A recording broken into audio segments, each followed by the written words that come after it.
Hello అండి, నమస్తే. Carrot తురుముతో వెరైటీగా స్పైసీగా ఉండేటువంటి ఒక కూర ఇప్పుడు నేను మీకు చేసి చూపించబోతున్నాను. ముందుగా క్యారెట్ తురుముకోండి. తర్వాత పచ్చిమిర్చి, అల్లము, పచ్చి కొబ్బరి ఇవంతా రెడీ చేసి పెట్టుకోండి.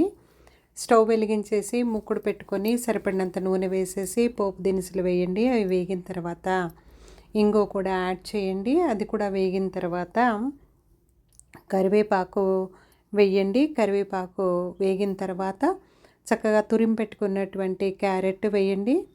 కొంచెం పసుపు, సరిపడినంత ఉప్పు వేసేసి ఒక 2-3 నిమిషాల పాటు మగ్గనివ్వండి.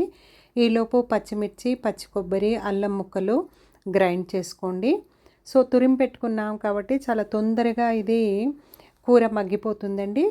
అలా మగ్గిన తర్వాత ఇప్పుడు ఈ గ్రైండ్ చేసి పెట్టుకున్నటువంటి ఈ మిక్చర్ని దానికి యాడ్ చేసుకోండి. అలా 2-3 నిమిషాల పాటు మగ్గనివ్వండి. అప్పుడు దానిపైన కట్ చేసి పెట్టుకున్నటువంటి కొత్తిమీరను వేసేసి అది కూడా బాగా కలిపేసి చక్కగా అది కూడా మగ్గనివ్వండి.